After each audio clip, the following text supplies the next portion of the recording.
Hello students. In this video, we will focus on using the Gaussian elimination method or what is called Gauss-Jordan reduction method to solve linear systems of equations and expressing the solutions in some cases. Okay. Now, in two of the three possibilities of solutions, it is straightforward to write the solutions. That is, when there is no solution, you just say it is inconsistent or there is no solution. When there is a unique solution, you can just mention them, by variables x equals this, y equals this, or you can just put them in a set of parentheses, what we call tuples, and write them with comma, separated by comma. That is relatively easy. When there are infinitely many solutions, it requires some practice to express them correctly and also um, efficiently, in a nicer way. Okay, you could express the same set of solutions in different ways. Some ways are nicer than others, and there are one or two variations how that is done. We will talk about that as we encounter those problems. Okay, let me begin.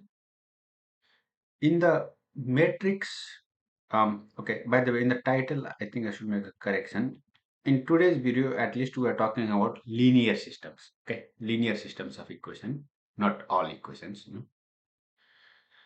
In the matrix of a system of linear equations, if one row of a matrix is a multiple of another row, okay, in the matrix, then during the process of row reduction, one of those rows will eventually become all ones. Is that true or false? Okay.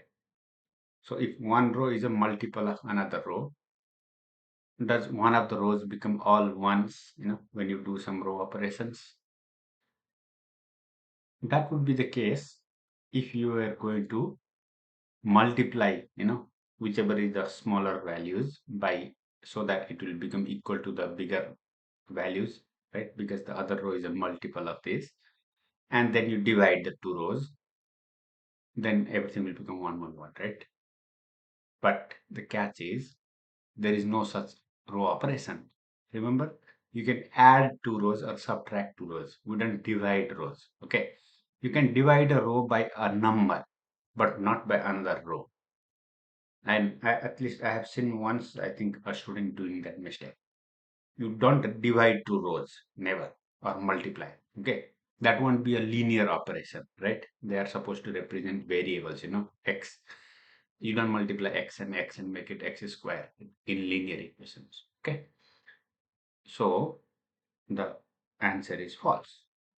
What actually will happen is eventually one of the rows will become all zeros, not ones. When you subtract by the appropriate multiple, everything cancels out and it will become a zero row or a redundant row. Basically, when one row is a multiple of another row, that is what is exactly the definition of a dependent row, right? And it will all become all zeros. Okay. Your friend Franz tells you that the system of linear equations you are solving cannot have a unique solution. Okay, because the reduced matrix has a row of zeros. Is that true? Now you might remember this from our examples. Sounds true, right? Because when you have a row of zeros, for example, okay, if it was 1, 0, 0, 2, 0, 1, 1, minus 1, and 0, 0, 0, 0, we had seen some similar examples earlier. Now there is a dependent row or a redundant row, and as a result there are only two equations and three variables, and that will lead to infinitely many solutions, right? But when you read this statement, it doesn't say how many rows. All right. So it is possible you have a matrix like this. Now I'll give another example. Okay. Let's say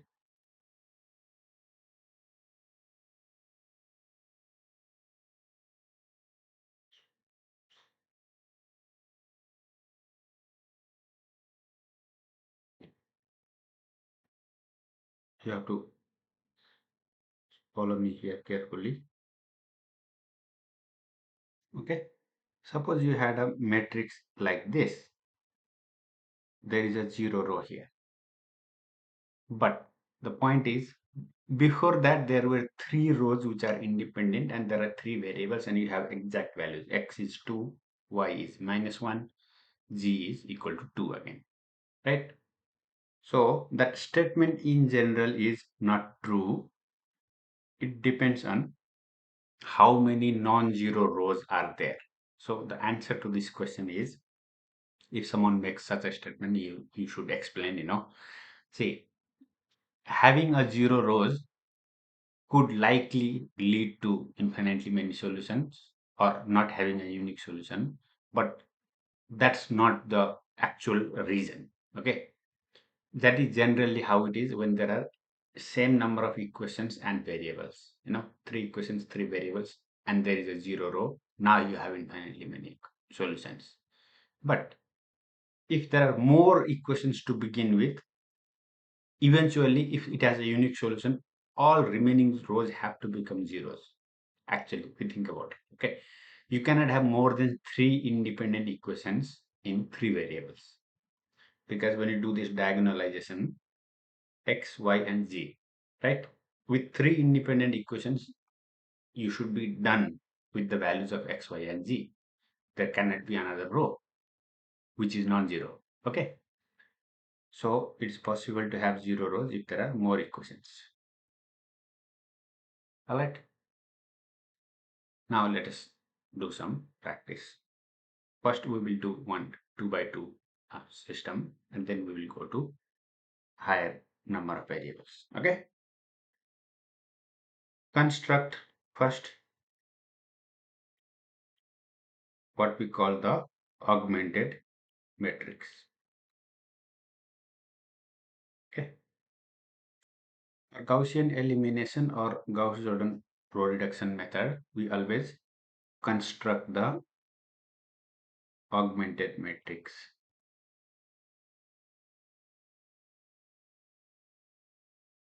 Okay. With the coefficients of the variables on this side, vertical line for equal to equality sign, and then constants on the right side. Now remember the steps. You first want the element on the first row, first column to be non-zero, which is the case here. Okay. Now after this, as if you recall, in one of my, I think, first or second video, lecture in this course, I mentioned that my method of solutions will slightly deviate from the textbook method in the part where they insist this number to become 1 right at this stage. Okay, and I had said that I will keep it whatever it is and make it 1, convert it to 1 at the end. Okay, and the reason I do that is so that I can avoid fractions. Now if I want to convert this number to 1 at present, either you can do a bunch of complicated row operations uh, of multiplying one row by a number and another row by another number, and then subtracting them so that it becomes 1. Or other choice would be to divide by 5. If you divide the entire row by 5, you get 1 there, but then you will end up getting fractions. Okay, as you have seen in the examples in the slides of the video lectures, I have shown, we end up getting fractions, right? I want to avoid that. I will do it without getting fractions. Okay, this is how. So let it be 5. I don't care. For now, I'll just focus on making the other elements in that column go to 0, right? So what do I do? And this is how we proceed. the row operation I am going to do is R2 minus R1. Okay, that will not do anything to R1. So let me copy that as it is. Second row minus first row. 5 minus 5, 0.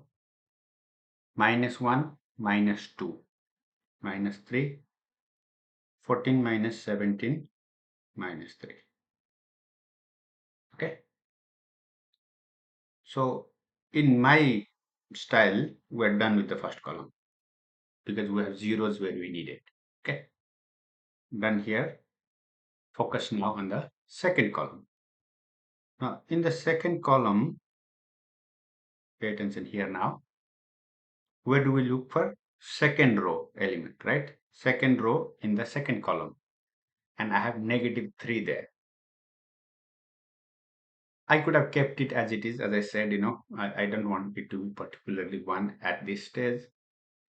But then I observe. See, this is how you have to be very careful while solving this. Okay. Sometimes you can save a ton of work if you are smart in observing. You observe that the row is 0, negative 3, negative 3. That gives you an immediate solution, which is you divide the second row by negative 3. Just do that step, one step. It will make those numbers small now. So you have 5, 2. I'm writing it really compact here for lack of space. Okay. And second row will be 0, 1, 1. Okay. Now I can do focus on sending that number to 0. Right? In that second column now. And how will I do that? Using the pivot element. The pivot element right now is that 1 there. Okay. So you would do R1 now minus 2R2. And what does that produce? When you do that operation, R1 minus 2R2. 5 minus 2 times 0. 2 minus 2. 0.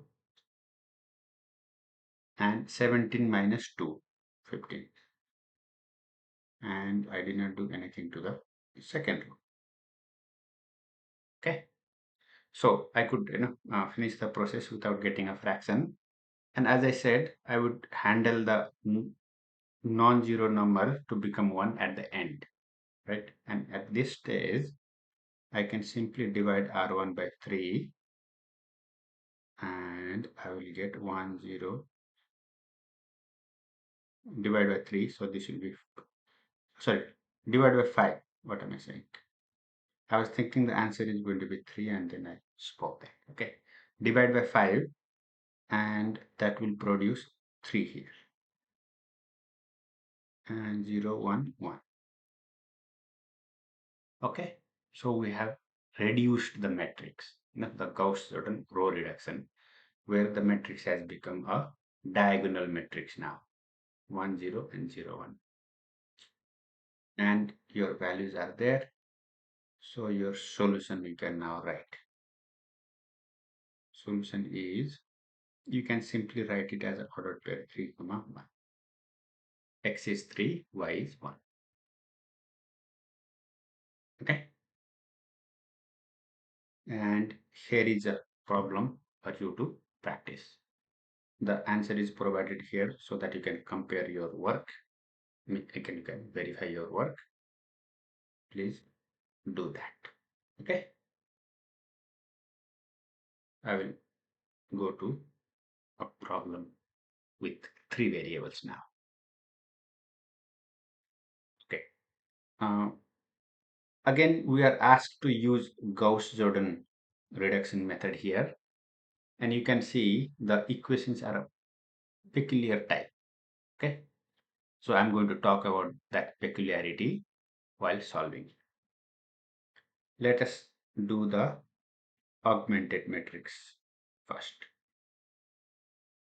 So in Gauss-Jordan method, that's the first step. Write the augmented matrix. Okay. And that is going to be -1, -1, 1, 1. And I was saying this is a peculiar equation. Um, I was not able to get them properly aligned when I converted from an image form to this equation form. Okay, what I should have had is the equality sign be there, not here. And this 6y and 4z moved a little. That's it. Okay, y below y and z below z. Because even if it is not like that, we have to write it like that in the matrix, right? Remember, in the augmented matrix, every column corresponds to one variable. Okay, so you don't write 6 here. That would be incorrect. That is 6y there, not x. So what for x? Nothing. So 0. It's 0x plus 6y minus 4z equals 0. You have to be very careful here. Okay, this part is where you should not make a mistake. And similarly, the third row would be 0x, 0y, 1z equals 9. Okay, so this is the augmented matrix for this system. And you observe that actually uh, half of the work has been done, you would say, because the lower triangle is 0 here. Okay, so actually this is also called, like we had the diagonal form, this is triangular form. Okay, and when the matrix is in triangular form like this, there are two ways you can proceed with the rest of the solution, and I will discuss both here. The proper Gauss-Jordan reduction, until you have only ones in the diagonal and everything else 0, um, would be the step where which we will be doing, and we had done before this, But there is also another method you can do here, which I will talk about. Okay. Now, so let me call that method 2 actually. Okay, because that's the second method I'm talking about, called back substitution.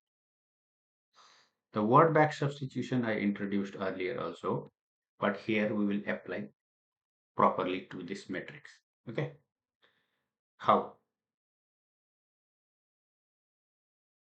Just one operation I will do, one step I will do. I will convert the first row to negative, so that will be 1. And the second row, I will simply divide by 6, okay, to keep it simple. Even though I get a fraction, that's okay, because I won't be doing much calculation anyways. Okay, 1 1 -1 -1 divided by 6, so 0 1 -2 over 3 0. 4 divided by 6 becomes 2 over 3. Okay, and third row is already reduced, nothing to do there. And now the method of back substitution is this. Okay, here it comes now. From the last row you get z equals 9, correct? And from the second last row you get y minus 2 over 3 z equals 0. But that means y is equal to 2 over 3 z, and 2 over 3, the value of z is 9. So you get the value of y is 2 times 3 6. So y is 6. And then you go to the first row. Okay, so let me call it 1 2 2. 3.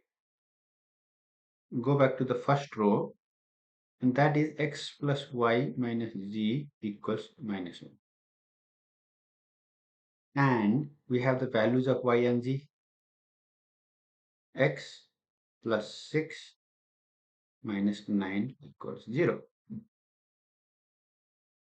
Okay, and that gives you x minus 3 equals 0, or x equals 3. Okay, and you can then say, therefore, solution is x is 3, y is 6.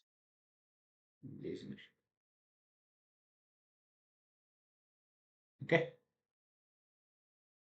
was that the answer? 269, not 369. Where did I miss that? Did I miss something? Oh, there's -1 here. My bad. Yep, this is -1. Okay, this is -1, -1 here. So if you add that, you get 2. So I correct myself, 269. Okay, this is the method of back substitution, where if the matrix is in the triangular form, at least the lower part is 0, then you start solving the values of the variables one by one.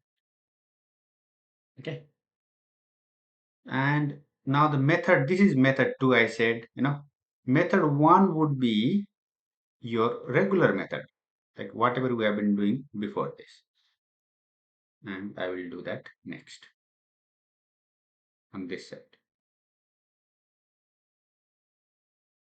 That is complete Gauss-Jordan reduction.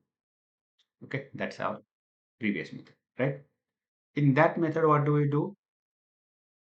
The first step would be, you could still keep the same.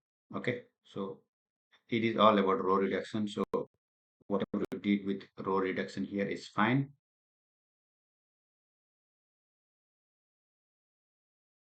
I'm just copying that here. Okay, actually from here, I mean, our next step from here, this step is same in both methods. Say, okay. And then instead of doing the back substitution, like you do the same thing effectively, but in the matrix itself. Okay. So right now you are done with the first column, right? Your focus should be now on the second column. And in the second column, the only thing you have to do is send that 1 to 0. Okay. That's our focus right now. This 1 should become 0. So for that, the operation you can do is R1 minus R2. Okay. And when you do R1 minus R2, you will get 1, 0, -1 plus 2 over 3 will be -1 over 3. And all these calculations, what I'm doing mentally, if it is not comfortable to you, you can use a calculator for that. Okay. So here it is -1 minus -2 over 3. Okay. That you put in a calculator, you will get -1 over 3. And -1 minus 0, so that will be -1. And that's it. We didn't do anything with the other rows, so I'm just going to keep it as it is. As I said, you can always do more than one operation in a step if you are comfortable and if they are consistent, but take your time, do it one at a time until you feel comfortable. Okay, now the next part is, you are done with the first column, we are done with the second column. Coming to the third column, our pivot element is 1, already taken care. We use that to make the other two elements go to 0. So what would be the choice? You will do R1 plus 1/3 of R3, right? And R2 plus 2/3 of R3. And when you do that, the result is 1, 0, 0. And 1/3 of R3 here will be 9 divided by 3, 3. So negative 1 plus 3, 2, 0, 1, 0. 2/3 of 9 will be 6. Third row is anyway 0, 0, 1, right? So if you are carefully thinking about it, you might have noticed that, the actions that we did in the row operations here is similar to what we did in the back substitution on the left side. But just that everything was done in the matrix form. Okay. So at this point, you have your solution ready. And that's 2, 6, and 9. Okay. All right. Moving on. Here is another opportunity for you to practice. I will try to do like some where we have like either no solution or infinitely many solutions because we have the answers here. Okay, that's easy for me to pick. This is the answer. You practice this. Okay. Let's see. Here also we have a unique solution, it turns out. Okay. And this is not lower triangular or upper triangular, but some variables are missing. Like y is missing here. So there should be 0 in place of y here. G is missing. So there should be 0 in place of G there. In the second, oh, I think thank God I looked at it. There should be 1/3 X there. Okay. And in the second equation, everything is there. Okay. Um, you can do the practice for this also on your own, but that's one thing I will suggest. Okay.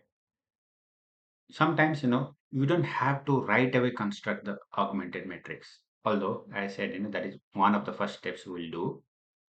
You can do a little bit of homework before you get the augmented matrix form, which is why not just avoid the fractions? Okay. Remember in calculation, doing the calculations will be easy if you do not have fractions. So multiply the first row by 2, multiply the second row by 3, multiply the third row by 2. Okay. So I said in that way, this is times, times, times. It looks like X, so I'm just going to put a dot. But when you write them, this is informal way of expressing. Properly, when you write, you can say 2R1, 3R2, 2R3. First do that. And your equations will be X. Or you can also do that after writing the matrix, okay? I was saying you can do it before also. 2x actually. 2x minus y equals -6. X plus y plus z equals 15. And x minus z. X minus z equals -2.5 times 2 will be -5. Okay. Then you can construct the matrix and continue. Okay. So that has also a unique solution. This one is with 4 variables. So, okay, maybe I will do this. Okay. Um, I wanted to do one with infinitely many solutions or no solutions, but hopefully we'll see that soon. Let's do this with no solutions. Okay. Sorry, with 4 variables. It's a good practice. I'm writing shortcut now. The augmented matrix M, AM will be 1, 1, 5. Now there is a fourth variable w. That's 0 in the first equation. 3. Then 0, 1, 2, 1. 1, 1, 3, 7, 2, 2, and 1, 1, 5, 1, 1. Okay, so this is a 4 by 4 system. The beauty of Gauss-Jordan method is that is the reason, this we study this or we adopt this method, because this one is applicable like to more general situations. Okay.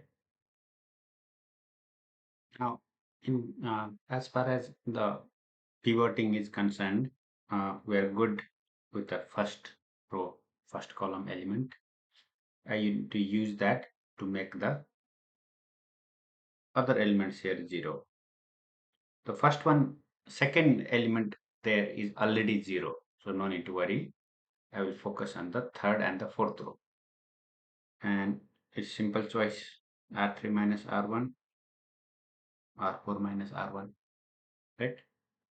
Because those elements are 1, 1, and I just need to subtract 1. So I did not do anything to the first row, copy it as it is. Did not do anything to the second row, copy it as it is. R3 minus R1, 1 minus 1, 0, 3 minus 1, 2, 7 minus 5, 2, 2 minus 0, 2, and 2 minus 3, negative 1.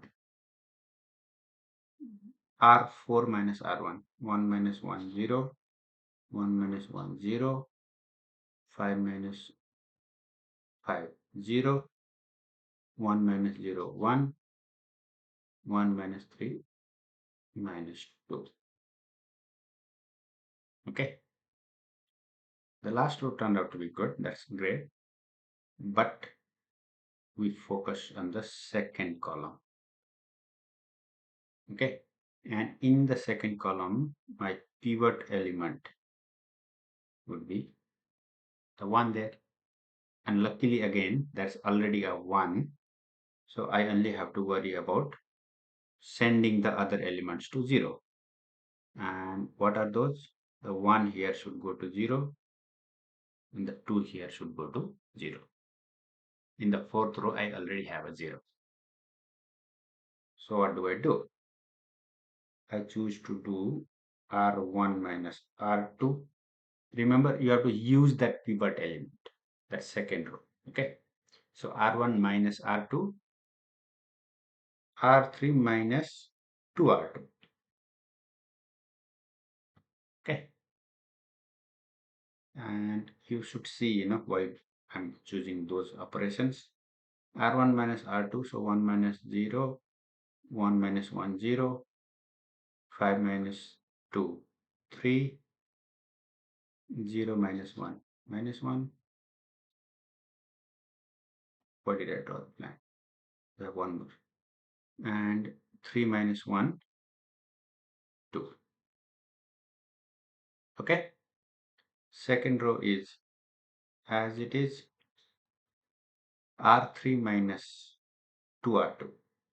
0 minus 0, 2 minus 2, 0, 2 minus 4, minus 2, 2 minus 2, 0, minus 1, minus 2, minus 3. 0, 0, 0, 1, minus 2. Okay. So we're done with the second column as well. And shift your attention to the third column. In the third column, the pivot element would be the third row element. There is negative 2 there. You could divide with negative 2, but that will give a small fraction, although not a big fraction. You can, okay, not difficult to handle, but still I will avoid that. Only thing I can, however, do is get rid of the negative sign. and I can say it is 0, 0, -2, 0, -3, right, in that row. So one simple step I'll do right now is simply negative R3. Okay. And oh no, okay. Let I take back my word. Sorry. You could do that. Okay. No harm. But I'm thinking, why not just use the negative value to send these elements to zero as there? That will be easy. Okay. So I will do that actually. As far as the second row is concerned, I'm writing that first here because it's easy. I could simply do R2 plus R3, right? The 2 minus 2 will make it 0. Okay, now here's the thing you have to understand. I'm going to write operations on the left side here, and we will have to do the operations in that sequence. Okay, the R2 plus R3 operation, actually I'll do the second one. The first operation I will do is this. 2R1 plus 3R2, 3R3. 2R1 plus 3R3. Okay, and the last operation I will do is negative R3. Now you stay with me, okay, when I do this work. And instead of me trying to justify or explain beforehand, I will show what I'm doing and you will see. Then I will explain. Now 2R1 plus 3R3. Multiplying the first row by 2 and adding 3 times the second row. 2 times 1 plus 3 times 0. 2 times 0 plus 3 times 0. Then 2 times 3, which will be 6, plus 3 times -2. That will be -6. I'm going to write that part here. Okay. Now, when it comes to, let me highlight the elements I'm talking about. I will use highlighter here. I'm using this element and this element right now. Okay. And what is the work I'm doing? Calculation, that is 2 times 3, that is 2R1 plus 3R3, right? 3 times -2. And what does that give you? 6 minus 6, that is 0. Okay. That is 0. And finally 2R1 plus 3R3, so that will be -2 plus 0, and here it will be 4 minus 9, -5. 2R1 plus 3R3. Okay, and R2 plus R3. Now I'm moving on to the next row. R2 plus R3, that will be 0 plus 0, 1 plus 0, 2 minus 2, 1 plus 0, 1 minus 3. Okay, that's my second row now. And third row, then I said I will do negative R3. So it will be 0, 0, 2, 0, 3. So I did the negative R3, but after using the old R3 to pivot that column, and make the get the zeros where I need it. Then I modified R3. Okay. So you could do like operations like this in a single step once you are comfortable with all the calculations. And at this stage, if you observe, I don't have ones on the diagonal necessarily, but the first three columns are taken care in terms of zeros. Only column now that remains is column number 4. And there also my pivot element is taken care.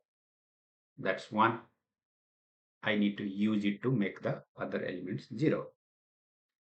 Okay, we are almost at the end now. And my operation would be R1 plus 2R4, as you can see. Okay, it will be R2 minus R4. I don't need to do anything with R3 because I already have a 0 there, and R4 is also already taken care. Okay, let's do it now. R1 plus 2R4. See, everything is 0 here, so this is not going to modify the first three entries anyways. Okay, so 2 0 2 0 0, this will be 0. That was the idea. And R1 plus 2 R4, so minus 5 minus 4, that will be minus 9 here. R2 minus R4, 0 1 0 0 minus 2 minus minus 2, that will be plus 2, so it will become 0 here.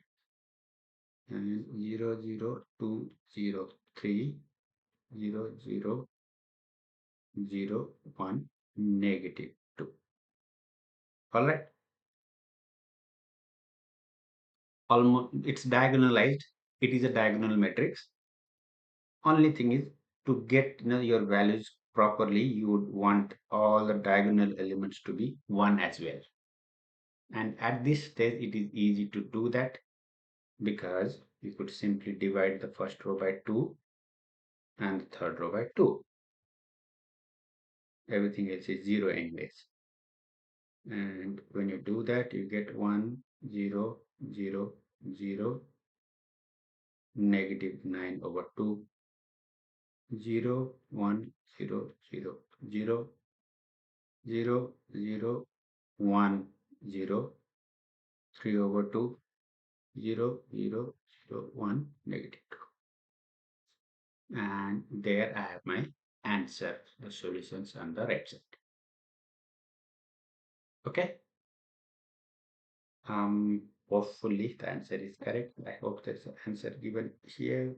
Answer was A, negative 9 over 2 0 3 over 2 negative 2. Yes, it's correct. Okay, so I wanted to solve one 4 by 4 system, and you saw how to do it and how to do some operations efficiently. Okay, I also focused on that. Here's one more for you to practice. Now I will keep scrolling until I find a problem with no solutions or infinite solutions. When I edited this worksheet, I'm not so sure it was exactly there. We'll see. Okay, here is one with actually 5 variables. Fun thing to do, and it is in the diagonal form, so you can do the back substitution, practice it. Okay, here's the one with 2 by 2. There are a lot of 2 by 2s after this, I remember. Actually, there should be some below here. There, here. So these are all lot of problems for you to practice. Okay, all of these are 2 by 2. Here is one small variation in the question. Okay, you see these numbers on the left side. You don't now write the matrix as 8 4 negative 4 0. No, you don't do that. Okay, what you should do is you should first rewrite the equation.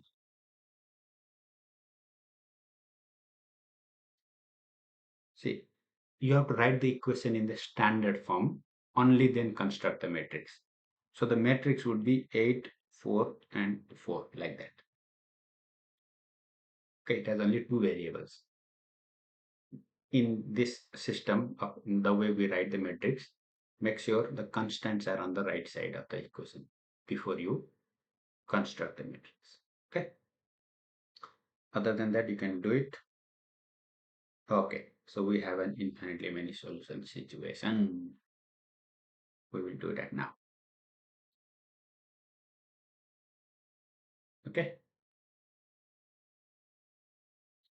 construct the matrix, and it's okay to have less equations than variables. We don't see it usually, and so we may get confused sometimes. Okay, but you have to be clear. You can have more equations than variables. Sometimes you'll have 4 or 5 equations. I remember there are some examples like that. We'll see. Okay. Or you can have less number of equations sometimes. That's fine. As many as your real world situation, right? When you are solving practical real world problems, you don't control how many equations will arise. You have to see the situation.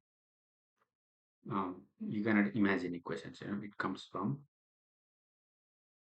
actual real world interpretation or meaning, whatever is associated. Why was I writing this? That's one. Okay. So that would be the matrix here. And as far as my row reductions are concerned, I'm okay with this. I'm not going to change that 6 to 1 for now. I have a 0 where I needed. We're good with the first column at this stage. Okay. We will move on to the second column. And in the second column, our pivot element, you know, is the second row, that is 1, which is good. So what do I need to do? Convert that, sorry, I need to convert that 7 to 0, right?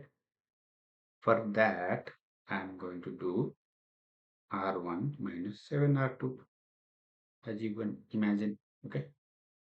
What else you might say, and that will be 6 minus 7 times 0, 7 times 7, 7 minus 7, 0, and 1 minus 7 times 1, that will be negative 6, 7 minus 60 or 70, 7 minus 70 will be negative 63.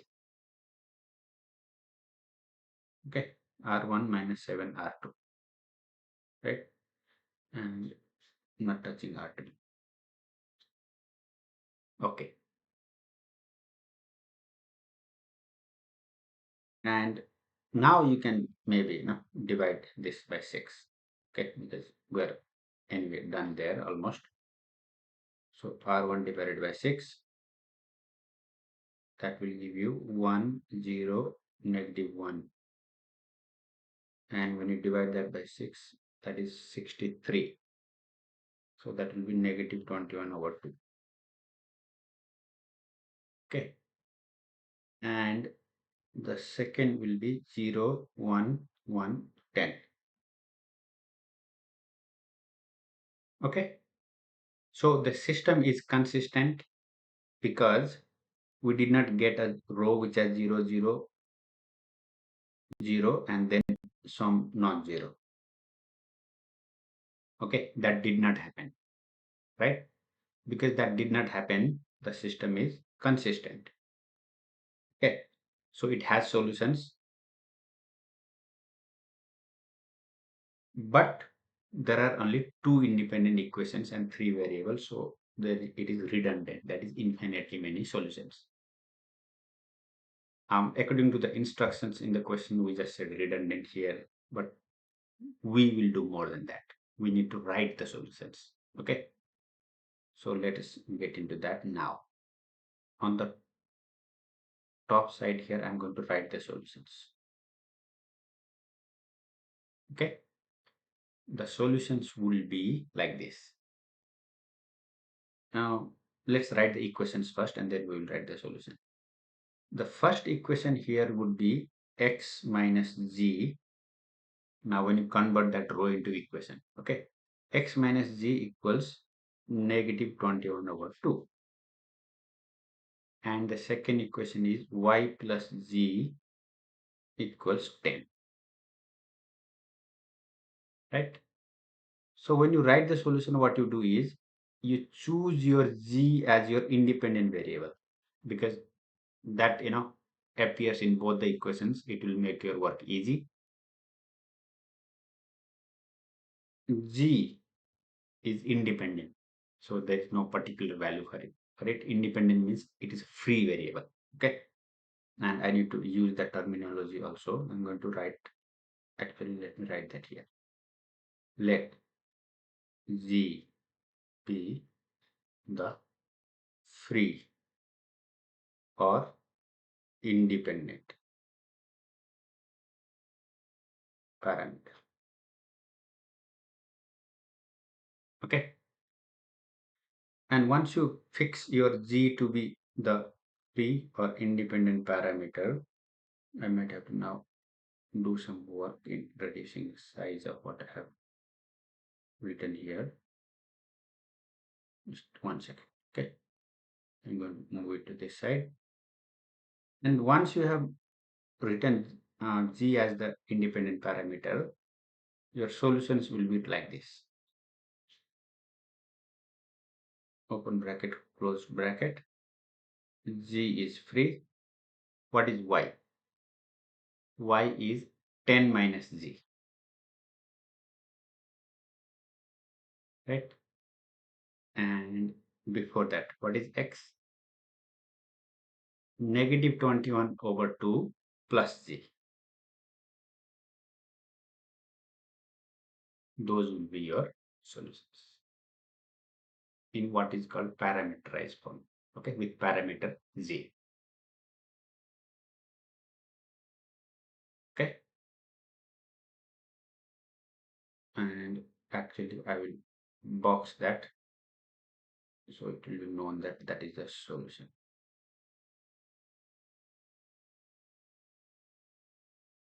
Okay.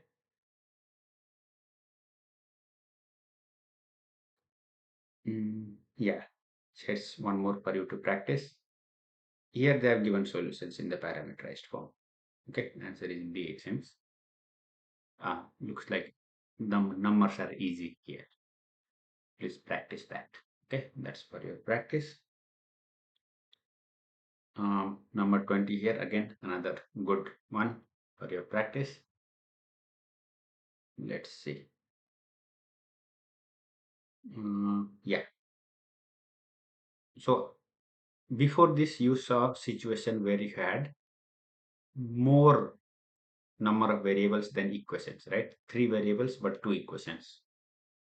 But now you have 2 variables, but 3 equations. And that's possible. Okay. And even then there is a solution, it seems, in this case. There is an answer. How did that happen? Let us check. Okay. So first construct the matrix. 2, negative 3, 5, 3, negative 5, 5, 1, negative 1, 5. Okay. It is easier if the first row, first column is 1. So I'm going to do one simple operation called R1 and R3 interchange. Okay. And when I do that operation, it will give me 1, negative 1 here, 5, 3, negative 5, 5, 2, negative 3, 5. Okay. Now I can send these elements to 0. Right? That's the goal. So you do R2 minus 3 R1, R3 minus 2 R1. And that will produce 1 minus 1, 5. We are not doing anything with that. R2 minus 3 R1, 3 minus 3, 0. Negative 5 plus 3, negative 2. 5 minus 10, 3. 5 minus 15 actually, negative 10. R3 minus 2 R1, 0 here, minus 1 here, minus 15. Okay. Then you notice you could do some calculation, simplification work before proceeding. Here both signs are negative and here also both signs are negative. And also this is 2 and that is 10, which tells me I should do two things. Divide the R2 with negative 2 and simply change the sign of third row, negative R3. That will give me 1, negative 1, 5 divided by negative 2. So 0, 1, 5 here. Change the sign by multiplying with negative 1. So 0, 1, 5. And now you might remember one of the true false questions we did at the beginning of this exercise. If two rows are identical like that, or multiple of one another, eventually we had discussed that one of the rows will become 0, right? Which is what will happen now. I will do R3 minus R2, just that operation. Okay, so not doing anything to the first row, not doing anything to the second row. R3 minus R2, everything will cancel, right? Now I'm thinking actually I could have done the other one also, but anyway, let's do it now. R1 plus R, that would be pivoting, the pivot step. 1 plus 0 minus 1 plus 1, 0, 5 plus 5, 10 here, and 0, 1, 5, 0, 0, 0. So now the matrix is diagonalized and it has solutions. X is 10, Y is 5. The third row turns out to be a completely zero row. That's a redundant row, and that's fine. System is consistent, and in fact it has a unique solution. X is 10, Y is 5 here. Okay.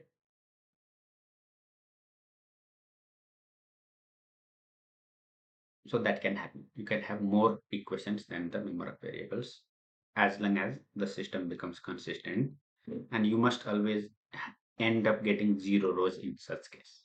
Okay. Otherwise it is not consistent. Here's one more example for you to practice.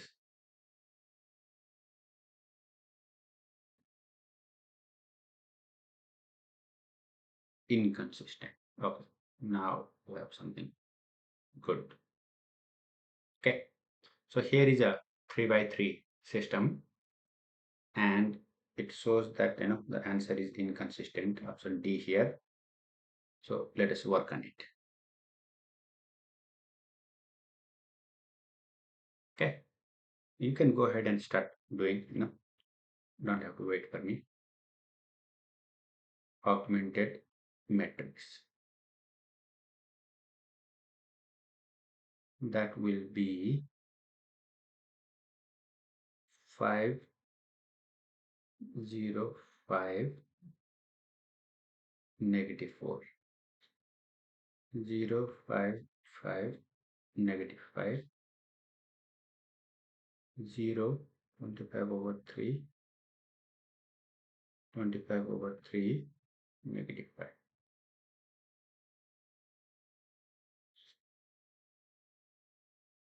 Okay.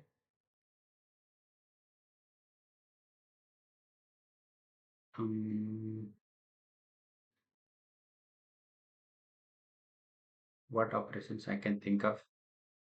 I can see that the second row is fully a multiple of 5. So I can divide that by 5. In the third row, there is division by 3, divided by 3, divided by 3. Okay. So I'm going to multiply that by 3 and divide by 5 because the 5 is in the numerator again. So the two operations I'm doing is this. R2 divided by 5 and R3 I'm going to multiply. Okay, we generally write coefficients before. Multiply by 3 and divide by. Okay, so let's do that. R2 divided by 5, or let me write it consistently. 1 over 5 R2 and 3 over 5 of R3. And that will produce, not doing anything to the first row, dividing the second row by 5 multiplying the third row by 3 over 5. So 3 will cancel, 25 divided by 5 will be 5, 25 divided by 5 will be 5, negative 1.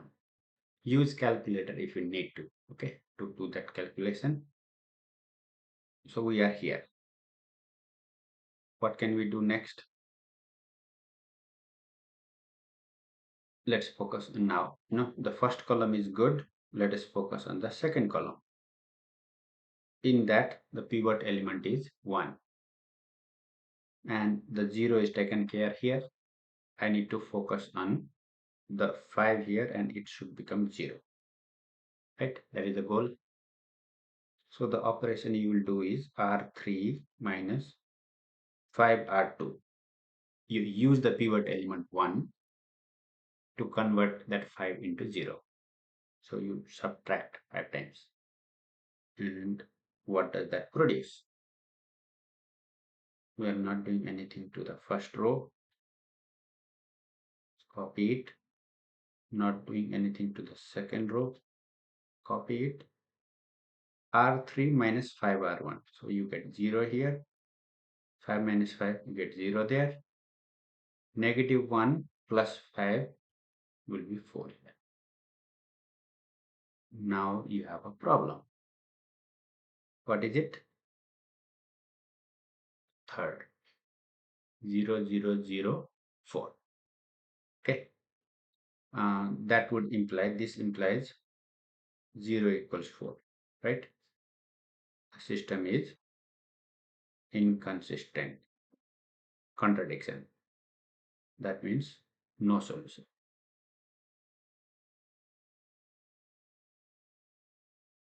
Okay. So that's how when you get a row like that, you get no solution. Okay. I think I'm going to stop at that. We did enough practices actually. There is another problem for you with no solution. Please practice it. And yeah, there are 4 variable system here and looks like it has infinitely many solutions expressed like that. Please practice and so on. Okay, there are lots of problems here for you to practice. You do as many as you need. Okay, I'm not saying you have to do all of them. That will take quite a bit of time, but until you get enough practice with all different situations, right? Now here is again in 3 variables, but there are decimals. So what you would want to do is multiply by 10 everywhere, maybe, so you get rid of the decimals and then do the work. You see, you have to think, of ways in which you will simplify your work. Okay. Avoid fractions. When there are decimals, you can multiply by 10 or 100 throughout. For example, what I would do in this case is I would do 100 R1 and 100 R2 first. Okay, and that will produce my equations as 50x plus 10y equals 94 and 10x plus 10y equals 40. I won't do anything to the, okay, I could have done 5R3. Why not? When you are dealing with it, 5x plus 5y equals 11. Right? Now everything is integers without fractions or decimals. Then you can convert it into matrix and do some necessary operations. Okay, so like that, I was saying, learn to simplify and work on it. Okay, that's a lot. 1 hour video. Thank you for patiently working with me. I will see you in the next lecture video.